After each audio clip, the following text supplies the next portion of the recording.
दोस्तों, आज हमारे स्टूडियो में हमारे बातचीत के मंच पर उपस्थित हैं राजेश मल्ल जी।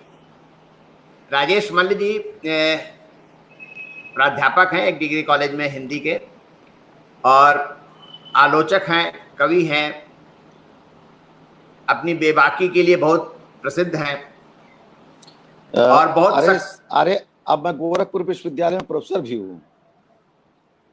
अच्छा, अब ये नई खबर है। 1 साल हो गया। अच्छा, गोरखपुर विश्वविद्यालय में प्रोफेसर हैं। अच्छा, बढ़िया है। आपको तो पहले इस बात की बधाई दी जाए। तो राजेश जी, आपका बहुत बहुत स्वागत है। और परिचय दे देता हूं कि राजेश जी ने गोरखपुर में छात्र राजनीति में बहुत सक्रिय रहा करते थे। वहां पर अध्ययन गोष्ठियां वगैरह चलती थी, वहां पर जो साहित्यिक सेमिनार होते थे, साहित्यिक गोष्ठियां होती थी, और बहुत एक चर्चित और बहुत ही सक्रिय व्यक्तित्व थे वहां पर। और ऐसी कोई भी साहित्यिक मतलब पॉजिटिव विचारों वाली अगर कोई कार्यक्रम अगर कोई हो रहा है तो ऐसा हो नहीं सकता था कि राजेश मल्ल जी वहां पर मौजूद न रहते हों।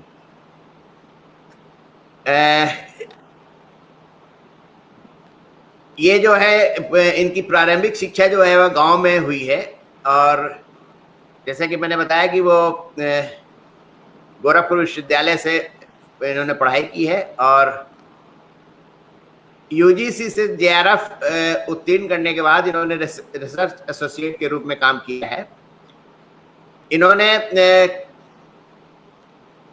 कविताएं लिखी हैं, और इनकी प्रकाशित पुस्तकें जो हैं वो आचार्य विश्वनाथ प्रसाद मिश्र साहित्य और इतिहास दृष्टि,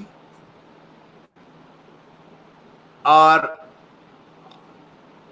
दलित साहित्य हरवंश राय बच्चन का गद्य साहित्य, कबीर के साहित्य पर इस्लामी प्रभाव, 21वीं सदी में किसान जीवन का बहुआयामी स्वर, और एक अंतहीन यात्रा, ये इनका कविता संग्रह है। इसके अलावा ये साहित्यिक पत्रिकाओं में साखी और पत्र पत्रिकाओं में जैसे जनसत्ता, मोर्चा, इतिहास बोध, दस्तक, इनमें इनकी रचनाएं हमेशा प्रकाशित होती रहती हैं। और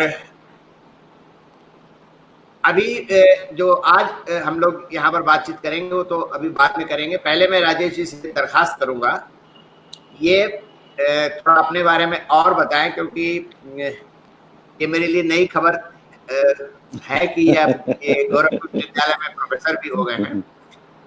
पहले मैं सोच रहा था दरअसल बाकी तो बहुत सारा, आप चूंकि अग्रज मेरे रहे हैं, और एक तरह से आप हैं, मदन भाई हैं, कपिल जी हैं, और ये टीम हुआ करती थी वहाँ, और फिर दिगंबर और संचेतना, लाल बहादुर वर्मा की संचेतना। तो ये गोरखपुर की जो सक्रियताएं थी, इनके बीच कभी मैं हाई स्कूल गांव से करके और इंटरमीडिएट में आया था गोरखपुर। तो लेकिन जब ग्रेजुएशन में आया तब से लगभग ये होगा वही 83-84 के आसपास कैंपस में थोड़ी बहुत सक्रियता और सेमिनार गोष्ठियाँ हुआ करती थी, जिसमें जाया करता था। लेकिन मुकम्मल जो शुरुआत है वो 84 अंतिम दौर की है, जब मैं एमए फाइनल कर चुका था या एम फाइनल की परीक्षा दे दिया था। तो उसके बाद से लगभग गोष्ठियों में आना, सोचना, समझना, और उन दिनों में कविताएं लिखा करता था, सुनाया भी करता था, पढ़ता भी था कविताएं, और कुछ लेकिन अचानक जो एक तरह का उस समय आपको ध्यान होगा कि इलाहाबाद विश्वविद्यालय के पीएसओ और गोरखपुर में दिशा और काशी हिंदू विश्वविद्यालय में गतिविधि, तो ये सारी संस्थाएं जो है जिस रूप से नए तरह के एक राजनीति और नए तरह का चीज़ें लेके आ रही थी, वो काफ़ी कुछ आकर्षित कर रही थी। हालांकि संचेतना में तो साहित्यिक गतिविधियाँ ही होती थी, लेकिन कैंपस जो है वो थोड़ा गुलजार हो रहा था। मुझे याद है अच्छी तरह से कि राजेश उपाध्याय थे, अशोक चौधरी थे, सारे लोग थे, और उसी बीच हम लोग कब पता नहीं चला कब कि हमने जो है वो एक रास्ता ये था कि शब्दों से ज़्यादा जरूरी है कि एक सक्रिय भूमिका निर्वाह किया जाए समाज परिवर्तन के लिए या सामाजिक कामों के लिए, सामाजिक राजनीतिक कामों के लिए। एक बिल्कुल स्पष्ट वैचारिकी का मामला भी था, देश दुनिया को समझने का भी मामला था। तो धीरे धीरे चीज़ें, पढ़ाई लिखाई और सक्रियता, और मुझे लगता है 84 से लेकर 94 तक मैं गोरखपुर का वो 10 वर्ष, पिछले दिनों में मित्रों से कहा भी था कि ये 10 वर्ष मेरे जीवन के सर्वाधिक महत्वपूर्ण हैं। कई बार कई सारे दोस्त जो हैं कहते हैं या फ्रस्ट्रेट भी होते हैं कि बड़ा क्रीम पीरियड हमने गंवा दिया, ऐसा हो गया वैसा हो गया।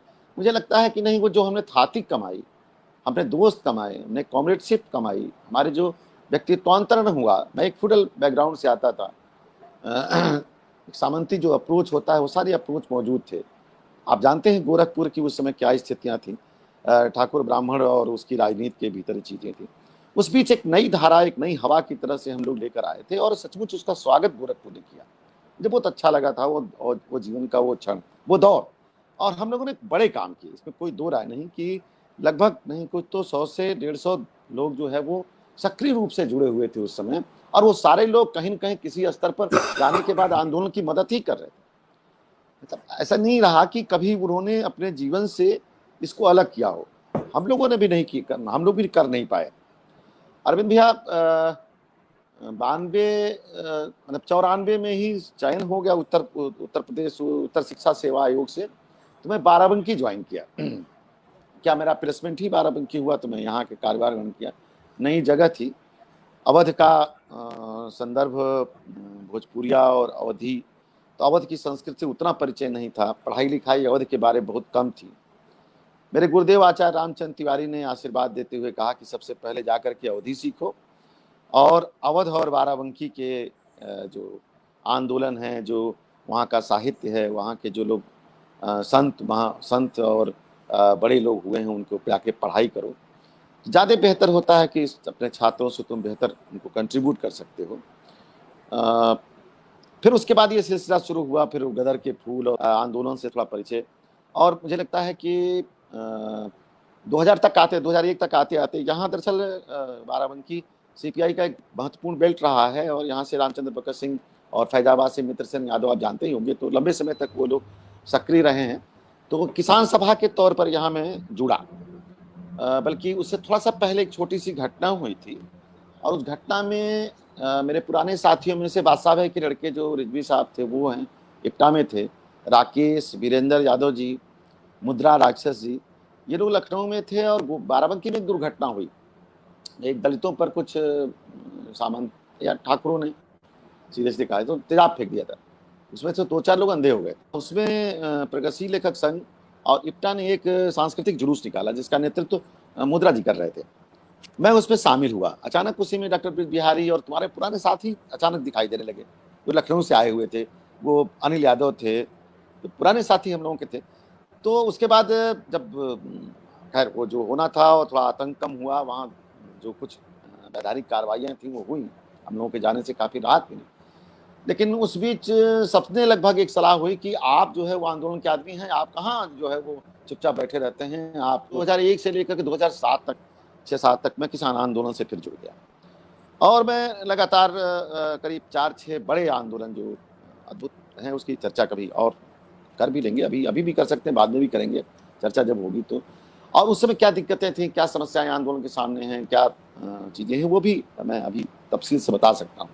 लेकिन इस बीच मेरे पुराने जो सरपरस्त लोग थे, खास करके लाल बहादुर वर्मा जी और पीएन सिंह सर गाजीपुर, सच्चे अर्थों में वो लोग जनबुद्धिजीवी हैं, और लगातार उनका एक प्रेशर रहता था। कपिल भाई लगातार ये कहते थे, मैं जाता था, कहता था कर यार, मैं समय नहीं मिल रहा, मैं इसमें ऐसे फंसा हूँ वैसे फंसा हूँ। तो कहते थे आप कुछ ना करिए, लेकिन इन चीज़ों को आप लिख दिया करिए। एक आंदोलन पूरा हो उसे आप लिखिए, जिससे कि लोगों को तो ये पता चले कि क्या क्या कंट्राडिक्शंस हैं, क्या क्या अंतर्विरोध हैं, क्या क्या समस्याएं आती हैं, कैसे चीज़ों को आगे बढ़ाया जा सकता है। क्योंकि एक जगह की चीज़ें कई जगह को प्रेरित करती हैं, तो वो चीज़ अगर आप कर लेते हैं तो ज़्यादा अच्छा होगा। मैं पहला उसी समय एक लेख इतिहास बोध में लिखा, जिसके नाम से वो किताब है 21वीं सदी में प्रेमचंद और एक किसान कार्यकर्ता का बयान।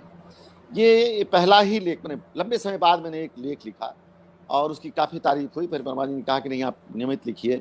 उसी बीच ये दस्तक पत्रिका प्रकाशित होने लगी, तो उसमें भी नियमित रूप से मैंने लिखना शुरू किया। तो वो एक मेरा एक तरह से रूपांतरण था बतौर क्या कहते हैं, एक्टिविज्म से लेखन की तरफ जो शुरुआत थी, फिर थोड़ी बहुत कविताएं और ये सब मिला करके तो चीज़ें लिखना भी और आंदोलन में रहना भी। 2006-7 के आसपास बहुत सारे वैचारिक मतभेद, आप जानते ही हैं कि हम लोगों का जो क्या कहते हैं, पढ़ाई लिखाई हुई थी और जिस तरह से हम लोगों के संस्कार थे और जहाँ जा कर के चीज़ें रुकती थी, यहाँ लीडरशिप कंट्राडिक्शन तमाम तरह की चीज़ें थी, तो उसको कौशल किशोर वाले मुद्दे तक आते-आते मैं लगभग निराश होने लगा था कि ये जो हम लोग सोचा करते थे कि नेतृत्व की समझदारी कम है और कार्यकर्ता ईमानदार है, समझ में आने लगा कि नीचे तक चीज़ें फैली हुई हैं। इसलिए बहुत दूर तक कंट्रीब्यूट आप नहीं कर सकते हैं। ये चीज़ जो है वो बहुत स्पष्ट होने लगी थी। तो फिर रुक करके थोड़ा-सा पढ़ाई-लिखाई और थोड़ा-सा फिर से लिखना पढ़ना शुरू किया। इसी बीच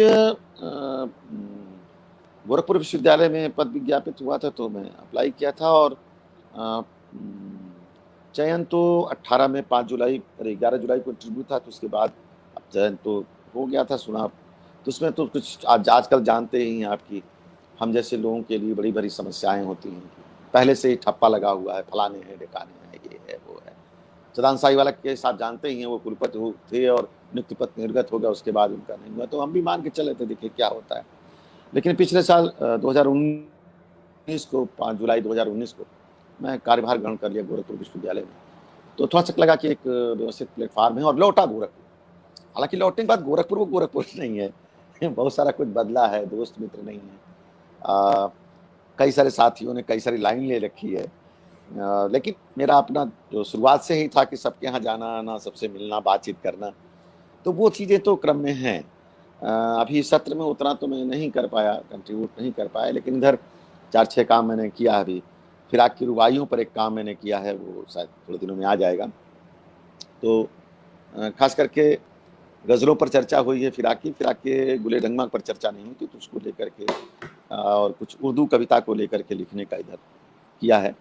तो वो काम आ जाएगा थोड़े दिनों में।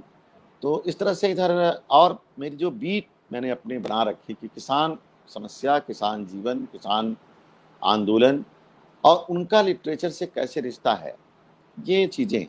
अच्छा, आपको ध्यान होगा उसी बीच 88-89 में हम लोगों ने प्रेमचंद साहित्य संस्थान की शुरुआत की थी और 94 में आकर के 94-95 में जब यहाँ आ गया था बाराबंकी, तो वो 96 में आकर के प्रेमचंद साहित्य संस्थान शिफ्ट हुआ प्रेमचंद पार्क में।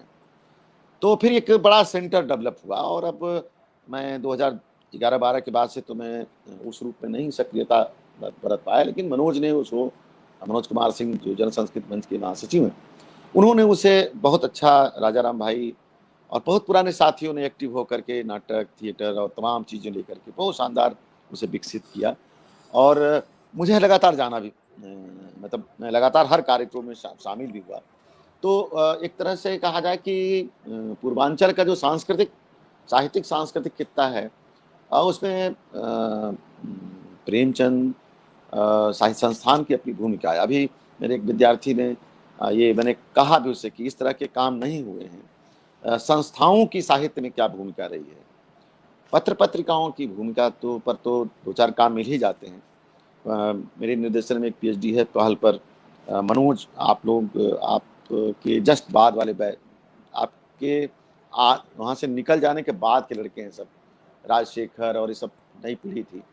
तो दिनेश त्रिनेत्र, राजशेखर और ये मनोज, ये सारे लड़के, मनोज पांडे, ये सारे लड़के जो है बहुत अच्छे लड़के हैं, तो उन्होंने पहल पर काम किया है। मेरे यहाँ अभी प्रत्यूष दुबे जी हैं, उन्होंने स्वदेश पर काम किया है, अच्छा काम है वो। तो पत्र-पत्रिकाओं पर इधर सुजीत सिंह और शशि हैं, इन लोगों ने भी नवजागरणकालीन पत्र-पत्रिकाओं पर काम किया है। लेकिन संस्थाओं पर कोई बड़ा काम इस रूप में, जैसे नागरिक प्रचारणी सभा से लेकर के और गोरखपुर की जो संस्थाएँ रही हैं, मतलब इवन थिएटर में इनका कंट्रीब्यूशन क्या रहा है। भाई, आप रूपांतर को कैसे भूल सकते हैं, चाहे जैसे भी हो। हम लोग नुक्कड़ नाटक करते थे, मैडम जो है वो रूपांतर से नाटक फुल लेंथ करती थी। हम लोग कई सारे मतभेद भी रहते थे, लेकिन फिर भी गोरखपुर के जो नाटक का एक दुनिया एक डेवलप होती है, उसमें अलग से रूपांतर का रेखांकित किया जाना चाहिए। इसी तरह से छोटी छोटी जो संस्थाएं हैं, उनके जो साहित्यिक सांस्कृतिक गतिविधियां हैं, उनके द्वारा आयोजित सेमिनार हैं, वो कितना लोगों को इंस्पायर करती हैं, कितना हमको साहित्य से जोड़ती हैं, कितना हमको बेहतर मनुष्य बनाने में काम देती हैं। जैसे आप देखें कि धीरे धीरे ये संस्थाओं के न होने से एक एक पूरी युवा पीढ़ी के सामने जो है वो एक संकट सा है कि वो जाए तो जाए कहाँ। भाई आप आरोप लगा सकते हो बच्चों पर, वो बड़े लोग पर सवाल उठा दे रहे हैं, उल्टा पलटा सोच रहे हैं, ऐसा कर रहे हैं, वैसा कर रहे हैं, ठीक है, जरूरी है कि उनकी नर्सिंग फीडिंग हुई नहीं है तो वो, लेकिन फिर भी वो जो सवाल उठा रहे हैं उस सवाल को सुनिए, उन सवालों का जवाब भी दीजिए, उनको पढ़ने के लिए प्रेस्क्राइब भी कीजिए। तो ये चीज़ें, ये एक नया, मैं मानता हूँ अपने आप को कि मैं संचेतना लहर और रूपांतर जैसी संस्थाओं की बदौलत, उनके भीतर की रुचियों के बदौलत, फिर दिशा या प्रगतिशील PSO उस समय था, ऐसा नहीं बनी थी, तो उस समय उनकी गतिविधियां जो थी, वो गतिविधियां, दीवार अखबार, ये सारी चीज़ें हमें कहीं न कहीं बहुत ताकतवर बना रही थी।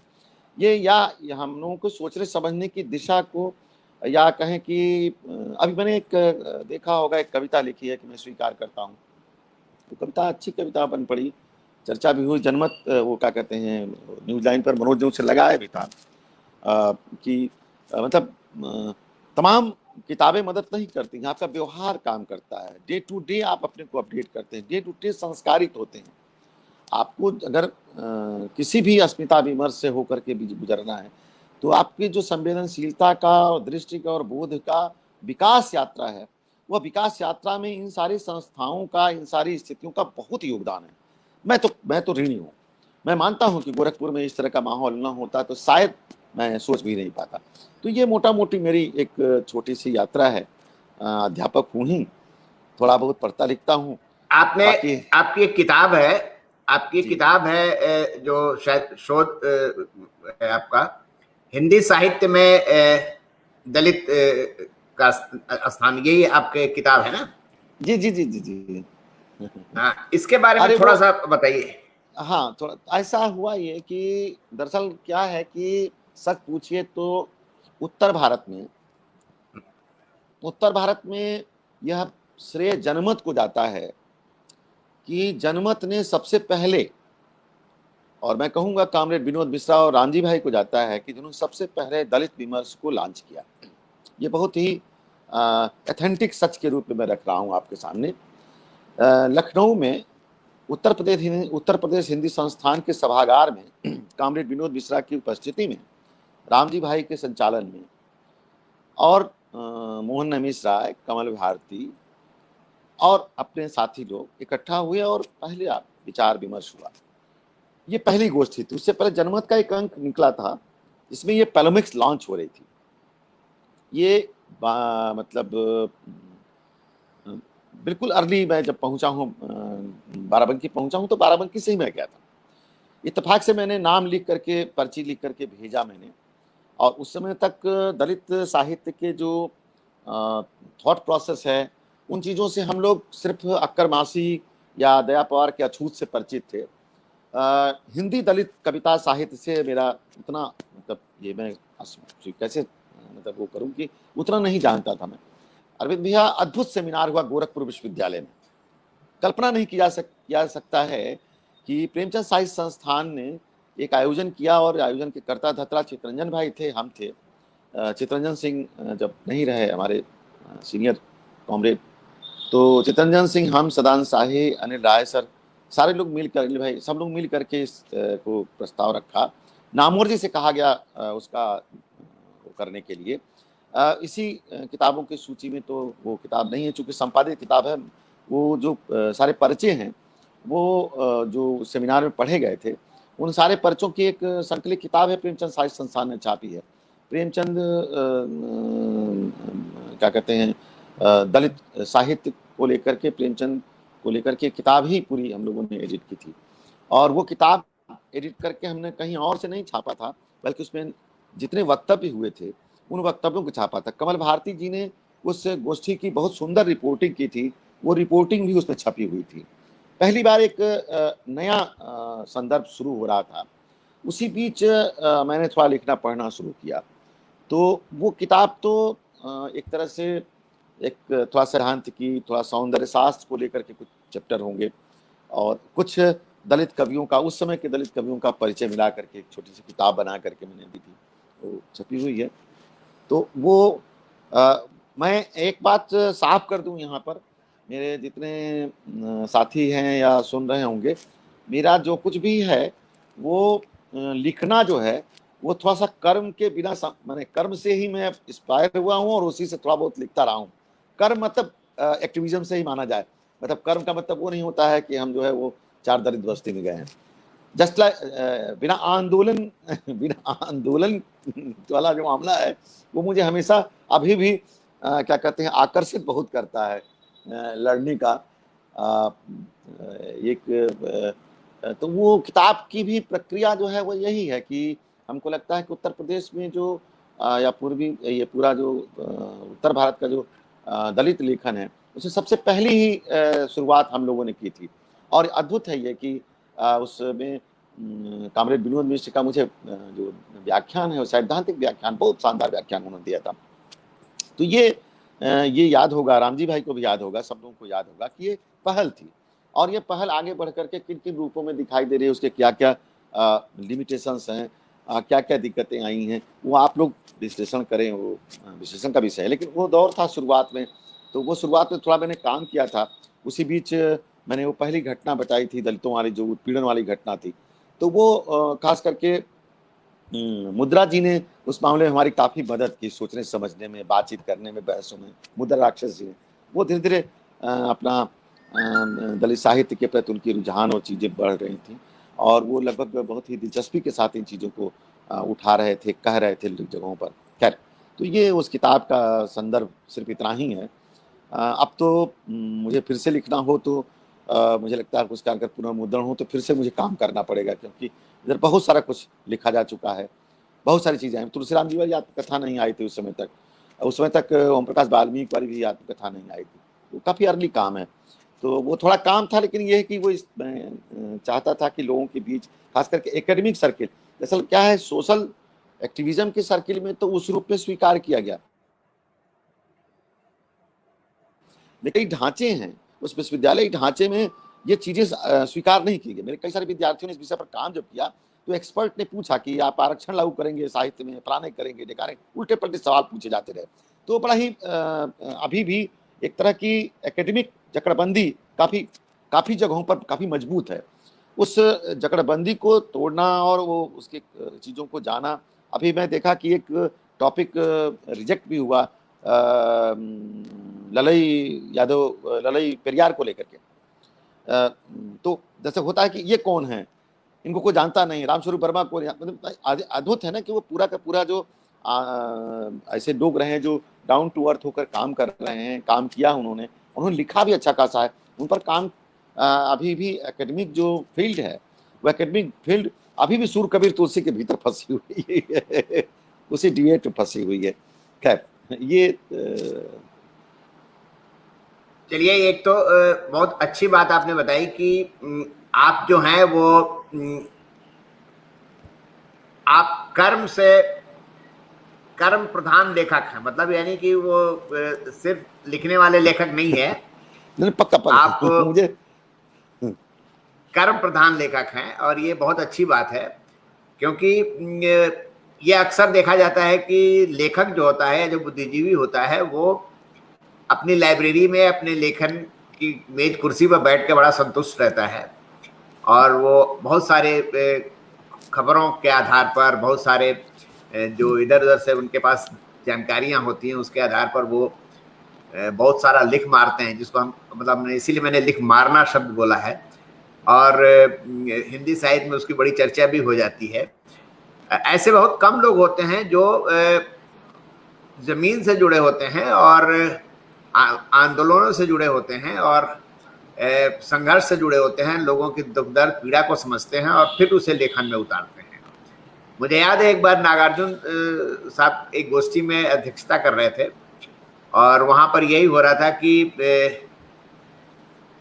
जन आंदोलनों का साहित्य पर क्या प्रभाव पड़ता है। तो जो बात उन्होंने कही वो बात मतलब बहुत मार्के की थी, और वो बात मेरे दिलो दिमाग पे एकदम छप सी गई कि जन आंदोलनों को एक तो खिड़की से देखना कि भाई जुलूस जा रहा है, और दूसरा कि रेडियो पर सुन लेना कि वहां पर किसानों ने संघर्ष कर दिया, और तीसरा होता है कि उसमें शामिल हो जाना।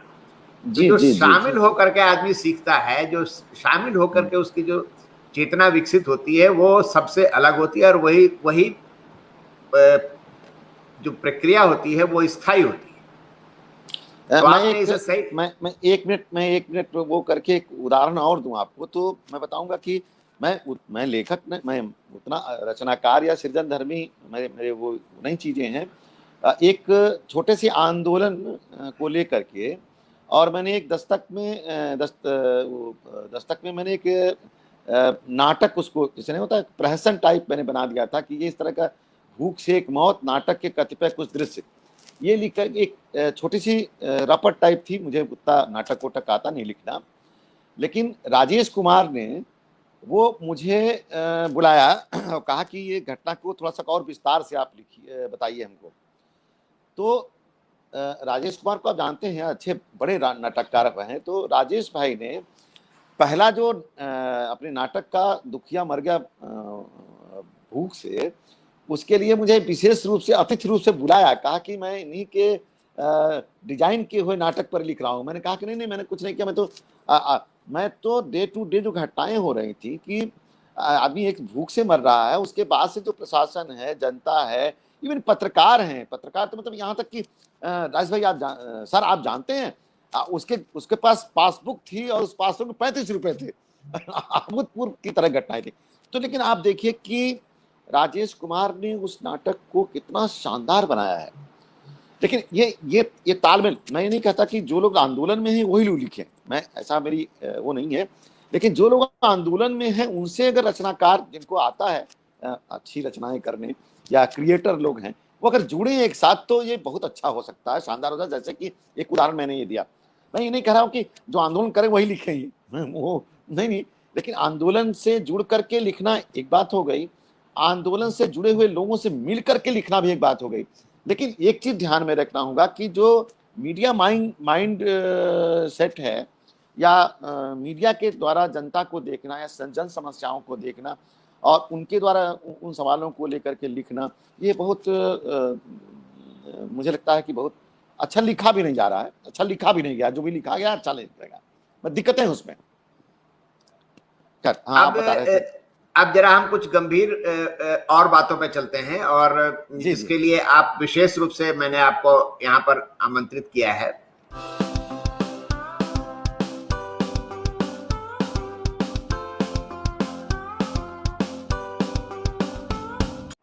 जी वो ये कि पहला सवाल तो मेरा ये है कि आजकल प्रेमचंद को लेकर के बड़े सवाल उठ रहे हैं। मतलब एक तरह से प्रेमचंद को के बहाने प्रेमचंद की पूरी परंपरा को खारिज करने की कोशिश की जा रही है।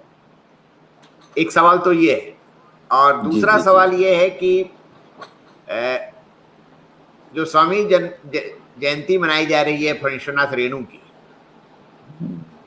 उसको मतलब कुछ इस तरह से स्थापित करने की कोशिश की जा रही है कि मतलब प्रेमचंद के बरक्स उनको रख करके मतलब एक तरह से वो भी एक चेष्टा ऐसी है कि प्रेमचंद को थोड़ा दोयम दर्जे का करना और रेणु को एक नंबर 1 पे करना, ये सब चल रहा है। और यही नहीं, इसी के बहाने अगर आप देखें तो जो आलोचना की पूरी पद्धति है, चाहे रामविलास शर्मा की हो, चाहे वो नामवर सिंह की हो, उसको भी लोग खारिज करने की कोशिश कर रहे हैं। तो इस पर ये 3 सवाल मेरे हो गए। इस पर आप जरा बेबाकी से अपनी बात रखिए, क्योंकि आप बेबाकी से बात करने के लिए जाने जाते हैं। ये नहीं नहीं ठीक है, मैं बेबाकी से ही बात करूंगा। दरअसल क्या है कि उस पहले वाक्य से ही शुरुआत की जाए जो प्रेमचंद पर टिप्पणी की गई थी। लगभग उसी तरह का वाक्य जो है वो, जैसे कहा गया कि प्रेमचंद के 10 7-8 कहानियां हैं, 5-6 कहानियां हैं, बाकी उन्होंने कूड़ा लिखा है। ये वाक्य आया था, मैंने सुना था इस वाक्य को कि यही कहा गया, एडजेक्टिव शब्द यही है। ठीक इसके उल्टा प्रेमचंद जी के 50वें उस पर अमृत राय जी की किताब है विरासत का प्रेमचंद और विरासत का सवाल। अमृत राय ने भी यही बात कही है, बिल्कुल एकदम बात कही है कि प्रेमचंद की 10-12 कहानियां विश्व साहित्य की अमूल्य धरोहर हैं। वाक्य पर ध्यान दीजिएगा, कहा एक ही गया है कि 10-12 कहानियां महत्वपूर्ण है। हलचल मचा देने के लिए या कुछ न कुछ कह देने के लिए हम आजाद नहीं हैं। हम भी अब आपसे बात करेंगे, मैं बेबाक बात करने की बात तो मैं कहता हूँ, ठीक बात है, लेकिन मेरे बातचीत करने का आधार होगा, तर्क होगा। अमृत राय प्रेमचंद की 12 कहानियां जो हैं वो विश्व साहित्य की अमूल्य धरोहर है। तो आप ये कहने का तरीका यह भी हो सकता है, लेकिन आप प्रेमचंद को खारिज करने के लिए जब जाते हैं और उसके बरत किसी और रचनाकार इकोनॉमी सारी चीजों को जानना होगा, उसके बाद किसी रचनाकार तक पहुंचते हैं। या तो रचनाकार में पहुंच करके आपका दृष्टि और बोध है, जैसा कि नामवर जी करते हैं, उस तरह से आप रख सकते हैं, या ऐसे भी रख सकते हैं। मुझे मैं एक संस्मरण से मुझे मैं बताने की इजाजत दीजिए, तो मैं बहुत अच्छी तरह समझा सकता हूँ शायद इस बात को कि मुझसे एक बार साक्षात्कार में ये हमारे ही गुरुदेव ने पूछा कि ये नामवर सिंह और रामविलास शर्मा जो है दोनों मार्क्सवादी हैं, दोनों झगड़ा क्यों करते रहते हैं, दूसरे गरियाते क्यों रहते हैं। मतलब सीधे सीधे पूछा, वो मजेदार बात थी। तो अब उनको कैसे बताऊं मैं कि राजनीति का अर्थ, जिन जिन अर्थों में हम राजनीति को ग्रहण करते हैं वो राजनीति नहीं बल्कि राजनीति दृष्टि होती है। और वो सारा कुछ इस बात पर टिका हुआ है कि भारतीय समाज का विश्लेषण करते समय प्रधान अंतर विरोध या प्रमुख अंतर विरोध कौन किसको मानता है, कौन किस अंतर विरोध को मानता है, हम सभी लोग जानते हैं लगभग मोटा मोटी। इस बात को एक्सेप्ट किया जाता है, उस पर भी पुनर्विचार करने की जरूरत होगी, तो होगा, पुनर्विचार होगी। हमारी जिस संगठन में मैं पहले काम करता था वो लोग पुनर्विचार का प्रस्ताव ही लेकर देश भर उन्होंने, और उस पर सेमिनार भी उन्होंने किया कि भारत एक अर्ध सामंती और औपनिवेशिक देश है।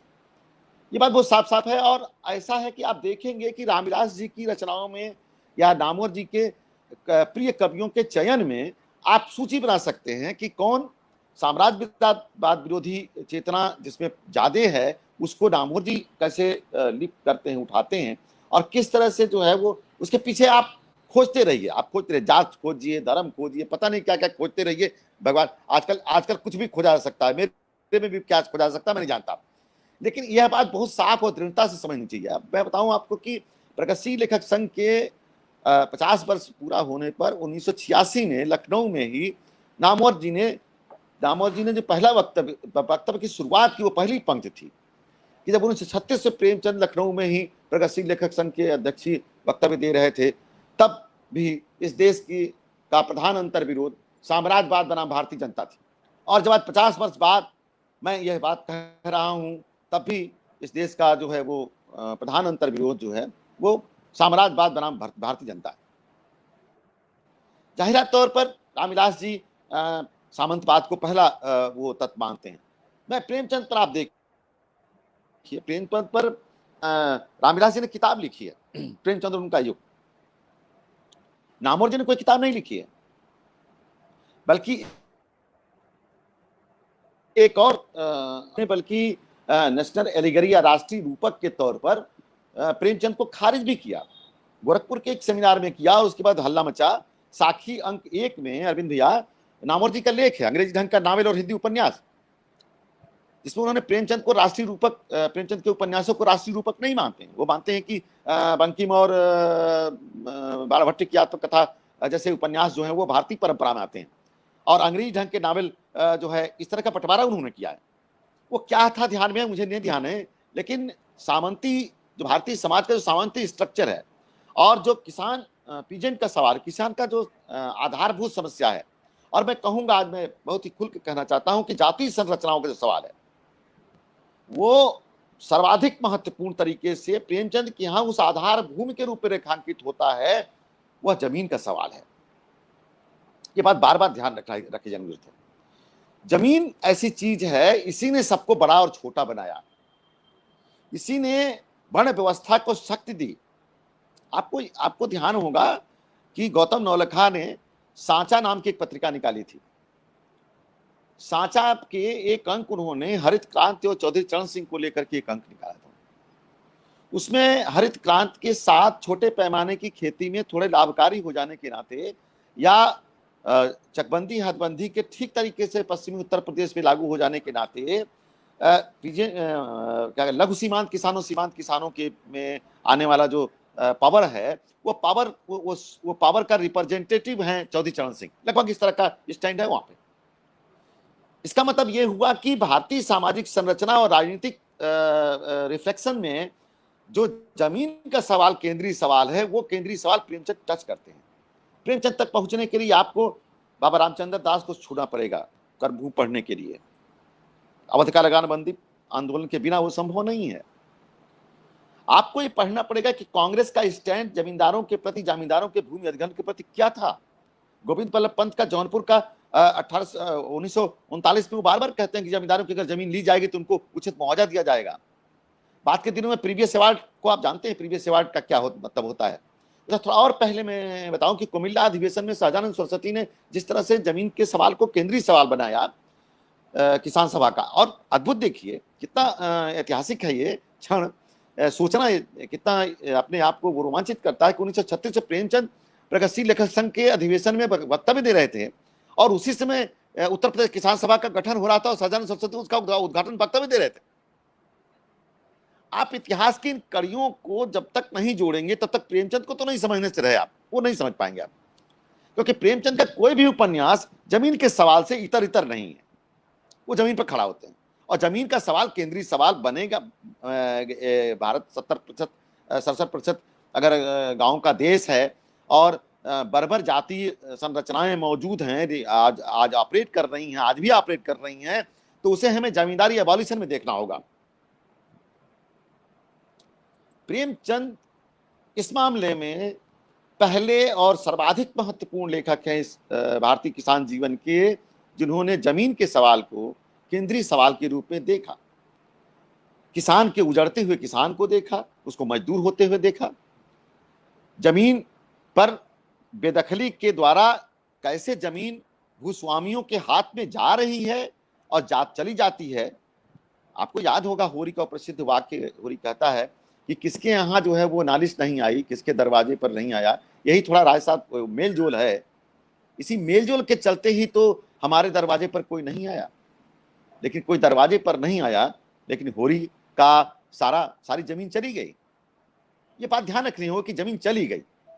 जमीन चले जाना कितनी बड़ी चीज होती है, ये बात जो किसान परिवार से आता है वो जानता है। जमीन का बिकना, जमीन का चले जाना, जमीन का बेदखल हो जाना, ये कितनी महत्वपूर्ण बात है।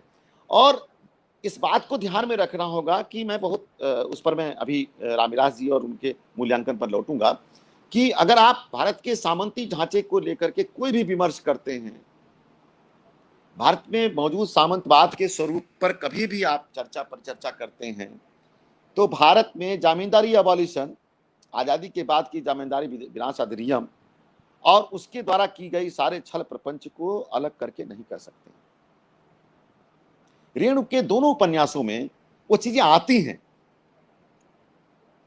मेरी आवाज आ रही है ना अरविंद भाई?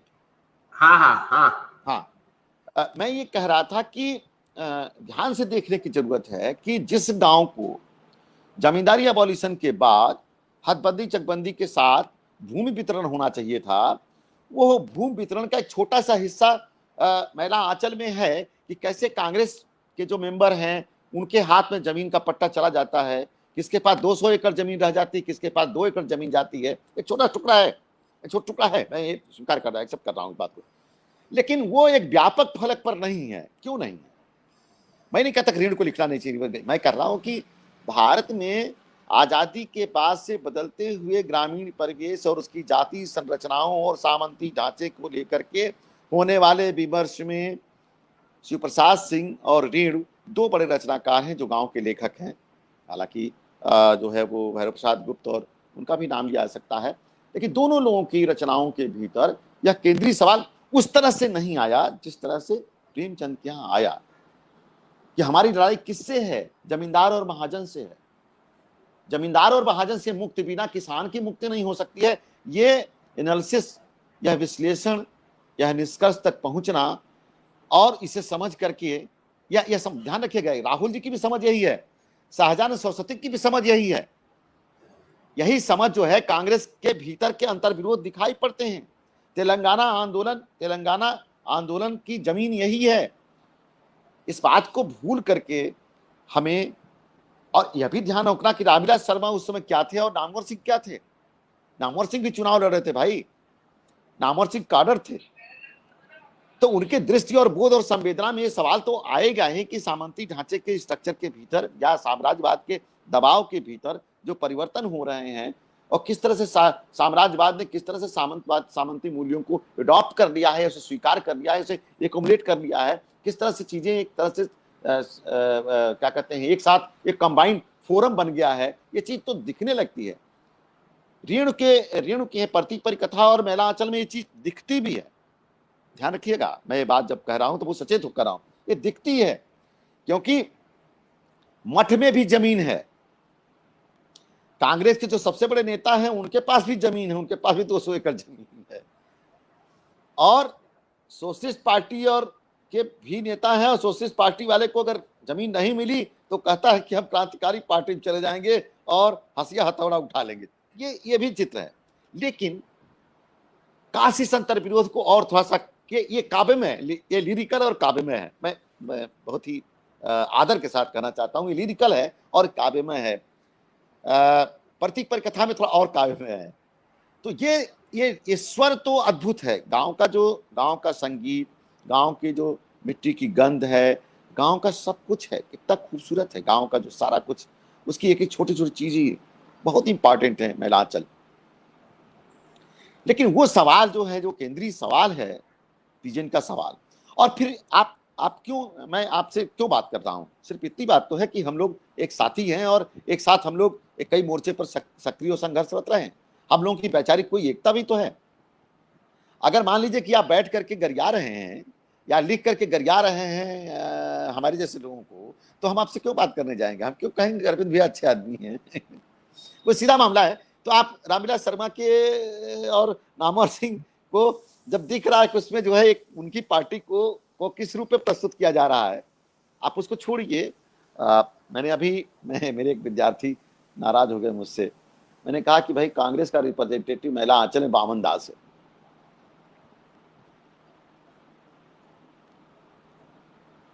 सच्चा गांधी भक्त, लेकिन वो बामन दास क्यों है? मतलब उसको कहा था कि ये डेढ़ भी तक बामन दास का उखाड़ लेंगे। मतलब ये महिलांचल का वाक्य में प्रस्तुत करो, ये डेढ़ भी तक का जो है ये बामन दास क्या कर, क्या आजादी झूठी है, ये कम्युनिस्ट भी कह रहे थे, सोशलिस्ट भी कह रहे थे। लेकिन क्या उस समय हमें कम्युनिस्टों का एक बहुत बड़ा धड़ा समाजवादी राष्ट्रीय पूंजीपति क्या कहते हैं स्टेट कैपिटलिज्म जैसे स्वरूप को एडॉप्ट करके नेहरू के साथ लगभग नेहरू से सहमत उनकी बनी पार्टी में बंटवारा भी हुआ, आप जानते हैं। तो लेकिन क्या नेहरू या कांग्रेस का जो नेक्स्ट रिप्रेजेंटेटिव है या कांग्रेस का जो पहले आजादी के बाद है वो डेढ़ भी तक का है? आज तो चीजें साफ होने लगी ना। आज तो चीजें साफ होने लगी कि 1969 का जो एक्सपेरिमेंट था कांग्रेस विरोध का, वो एक्सपेरिमेंट पूरी तरह से फ्लॉप हो गया। और उसके तहत जो है वो जो काली टोपी लगा कर आते हैं, हालांकि रेणु उनका विश्लेषण करते हैं, वो लोग आते हैं, वे लोग आज पूरे देश की सत्ता उनके हाथ में चली गई। तो जब आप इतिहास में बैठेंगे तो आज हम मूल्यांकन करने जा रहे हैं ना प्रेमचंद का या रेणु का। हम 55 में 54-55 में उसकी तरफ ध्यान नहीं दिया गया, यह बात नहीं है। बहुत सारा लिखा गया, ऐसा नहीं है, रेणु पर खूब लिखा गया है। आप प्रगतिशील लेखक संघ अथवा जनवादी लेखक संघ के लेखकों को या आलोचकों को ने कहा तो आप उसे कहिए कि गिरोह है या वो क्या कहते हैं कौन किलर हैं क्या हैं, ये सब चीजें जो है वो अच्छी नहीं है। आप ये सारे लोग राजनीति से प्रस्थान करने वाले लोग हैं। आप देखिए निराला को चुनते हुए क्या करते हैं रामविलास जी, या निराला क्या करते हैं? जिस पेज को निराला झिंगुर डटकर बोला में खोलते हैं कि भाई जी जमींदार का गुड़ैत और सरकार जो है एक साथ है और यही एक पेज है, तो जमींदार का गुड़ैत और सरकार एक ही है, यह निराला अपनी कविता में लिख रहे होते हैं, जब प्रेमचंद ऐसा लिख रहे होते हैं ये देखना होगा, तो जाहिरा तौर पर रामविलास जी के लिए तो प्रेमचंद और निराला महत्वपूर्ण हुए ना। जैसे एक कविता है राजे ने अपनी रखवाली की, मैं फिर अनुभव से बता, मैं पढ़ा रहा था इसी कविता को, उसमें लिखा है कि ब्राह्मण आए पोथियों में जनता को बांधे हुए। ये निराला कविता है, आप चाहें तो अभी भी नेट पर सर्च करके पढ़ सकते हैं कि जामींदार आए, सामंत आए स्वार्थ की लकड़ी पकड़े हुए, ब्राह्मण आए पोथियों में जनता को बांधे हुए, निराले दिख रहे हैं। तो जब तो आखिर वो कौन सी इंस्पायर करती है, क्या कहते हैं, रामविलास जी को निराला के प्रति? क्या वो इतना कह देने से काम चलेगा कि वो भी जो है बैसवारे में थे और अभी बैसवारे के थे इसलिए उन्होंने लिखा, या वो भी बाभन थे, वो भी बाभन थे इसलिए लिखा? क्या हम लोग ऐसी चर्चा करेंगे? मतलब हम लोग कहाँ जा रहे हैं, किस दौर में जा रहे हैं भाई? हम लोग किस तरह से विश्लेषण करेंगे कि वो इस तरह करें कि अरविंद जी फलाने हैं और राजेशमल फलाने हैं इसलिए हम लोग चर्चा कर रहे हैं? मतलब मैं बहुत दुखी हूं। मैं स्वागत करता हूं सारे यूथ, सारे नौजवान पीढ़ी के लेखकों, रचनाकारों का जो शानदार सवाल उठाना है, उनको उठाना चाहिए, उनको मूर्ति भंजन करना चाहिए। हम मूर्ति बनाने के बिल्कुल खिलाफ है, हम मूर्ति नहीं बना रहे हैं, लेकिन उसके भीतर जो तार फंसे हुए हैं, जो पॉलिटिक्स है, पॉलिटिक्स इन वो क्या कहते हैं, नेता वाली पॉलिटिक्स नहीं, पॉलिटिक्स मतलब दृष्टि और बोध छिपा हुआ है, और जो संवेदना को देखने का जो तत्व है उसे बिना देखे कैसे मूल्यांकन कर लेंगे? मैं समस्या बता रहा हूं आपको। संबदिया कहानी पढ़ाते समय मेरे जेहन में कई बार ये सवाल आया। रेणु कहते हैं वो संबदिया हैं, वो संबदिया हैं, गांव के हरकारे हैं और गांव के दुख को जो है वो व्यक्त कर रहे हैं। ये रेणु का ही कथन है।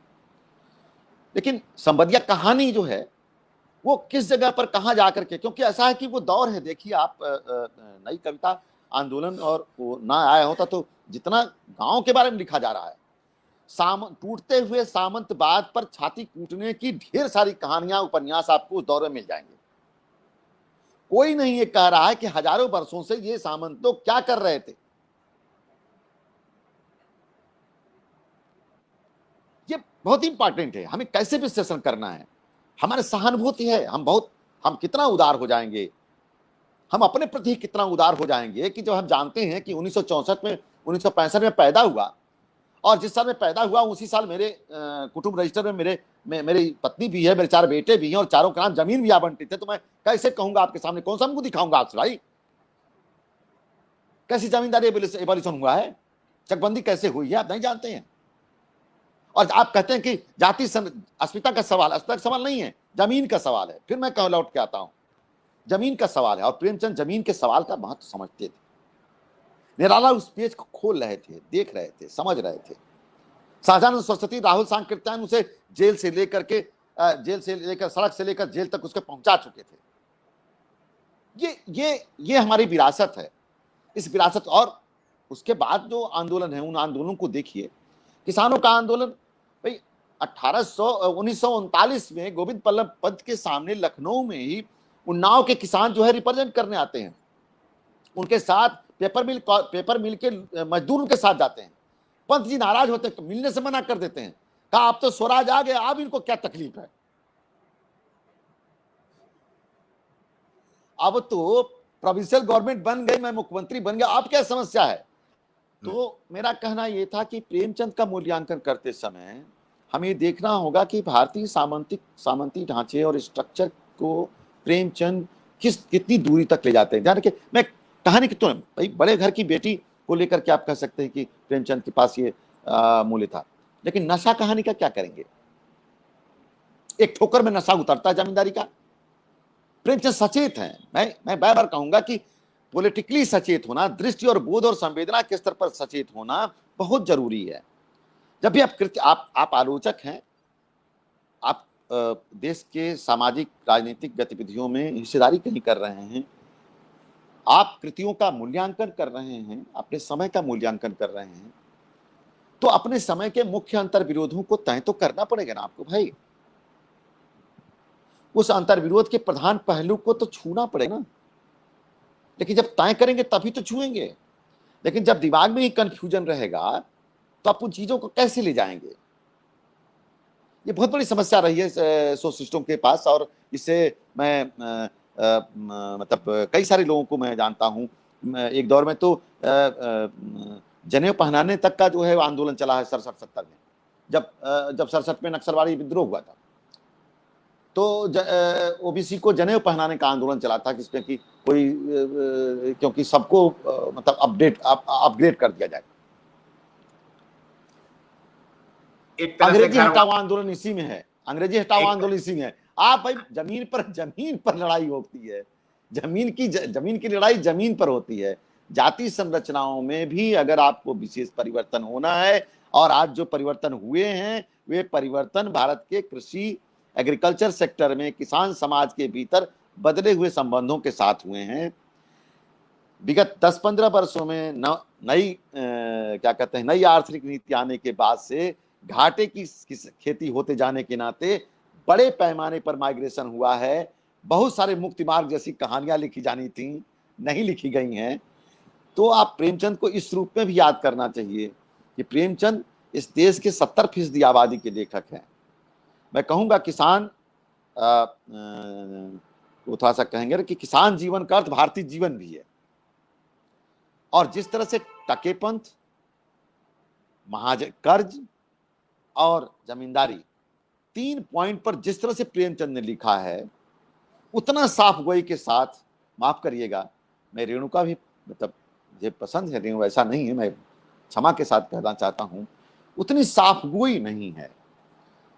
काव्य भाव तो है, लेकिन वो चीजें कम है थोड़ी सी, और इसीलिए उसकी बहुत आगे तक परंपरा नहीं चली।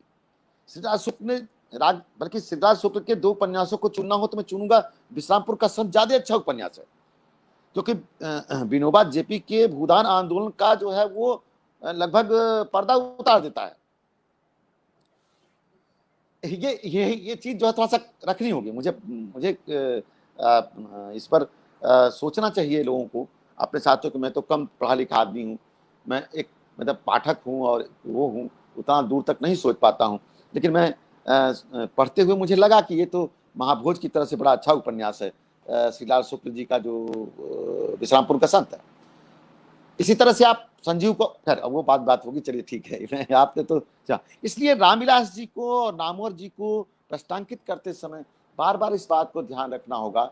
आप छायावाद को पढ़ते हुए आप महसूस करेंगे कि जहाँ साम्राज्यवाद और राष्ट्रीय चेतना का सवाल है, बहुत ही साउंड होते हैं, बहुत ही लग करके नामवर जी की टिप्पणियां आती हैं। छायावाद की पूरी किताब में सामंती स्ट्रक्चर के विरुद्ध किए गए किसी टिप्पणी को कम उद्धृत किया गया है। आप देखेंगे रामविलास जी लगातार उद्धृत करते हैं, उनके प्रिय कवियों में से सब वही लोग हैं जो लोग सामंतवाद विरोधी चेतना के विरुद्ध लड़ रहे थे या उन्होंने लिखा है। ये बात बहुत साफ होनी चाहिए। तो आप राजनीति से प्रोसीड करिए, जात से प्रोसीड ना करिए, दृष्टि और बोध को समझने की कोशिश करिए, उसके पीछे गतिकी को समझने की कोशिश करिए। मेरा कहना सिर्फ इतना ही है, और मैं अपने नए साथियों से का स्वागत करता हूं। खूब लड़ें झगड़ें, हम ही क्या झगड़ें, हमसे जितना हमारे खिलाफ लिखना हो लिखें। हम इतने लायक भी नहीं है कि जितना हमारे खिलाफ वो लिखें, लेकिन फिर भी मैं चाहूंगा कि वो पढ़ें भी और देखें भी और समझें भी। नहीं, ये आपने बहुत अच्छी बात बताई कि रेणु के पास भाषा थी, बहुत अच्छी भाषा थी, और ग्रामीण भाषा थी, और उसमें संगीत था। ये आपने बहुत अच्छी बात बताई कि उस भाषा में एक संगीत गूंजता था, और ये उनकी मतलब इससे पाठक उनसे बंध जाता था। लेकिन सवाल यहाँ पर ये, क्या आप पॉलिटिकली करेक्ट थे कि नहीं थे, ये एक बड़ा सवाल है।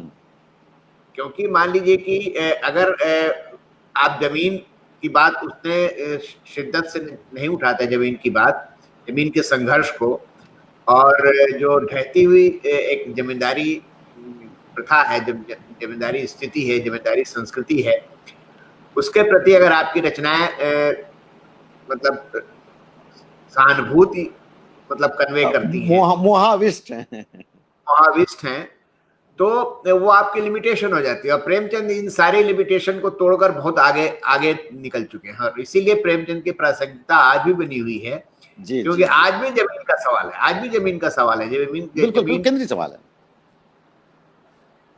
तो राजेश जी, आपसे बात करके बहुत अच्छा लगा, और मैं तो बहुत सारी बातें करना चाह रहा था, लेकिन समय की सीमाएं आप समझ ही जी सकते जी हैं। जी जी जी फिर जी कभी जी। दोबारा बैठेंगे और किसी दूसरे विषय पर भी बात करेंगे। ठीक हाँ है? जी जी।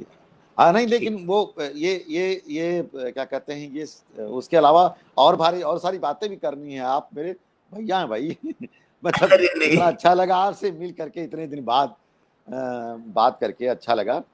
तो मैं कितना आपके सीरीज को कितना मतलब समृद्ध कर पाया नहीं जानता, लेकिन ये है नहीं कि नहीं, आपसे ये बहुत बहुत अच्छी बात हुई, और मैंने मैंने नहीं नहीं, वो बहुत तो लोग सोच सोच समझ के आपको यहाँ पर मैंने इनवाइट किया था, कि ये मेरा मतलब मेरा ये खास मतलब मेरे मन में बात थी कि मैं कुछ बातों को स्पष्ट रूप से रखना चाहता था। देखिए, हाँ ऐसा तो है ना कि जो हाँ हम लोगों की शिक्षा रही है, जहां से हम लोग जिस कहते हैं ना कि जिस हाँ भट्टी में हाँ से हम लोग निकले हैं, तो जी जी जी जी उसमें भाई अगर हम ये सोचें कि हमें अकादमी पुरस्कार मिल जाएगा या फलाना हो जाएगा और धमाका हो जाएगा, हमारी किताब की समीक्षा होगी नहीं होगी, ये परवाह हम लोग ना कभी किए हैं और ना कभी नहीं करेंगे। नहीं जी जी जी। तो नहीं बिल्कुल इसी के बिल्कुल। साथ आपसे विदा लेते हैं। जी हमारे दोस्तों को भी अच्छा लगा होगा नमस्कार। और सबको अच्छा लगा होगा। नमस्कार।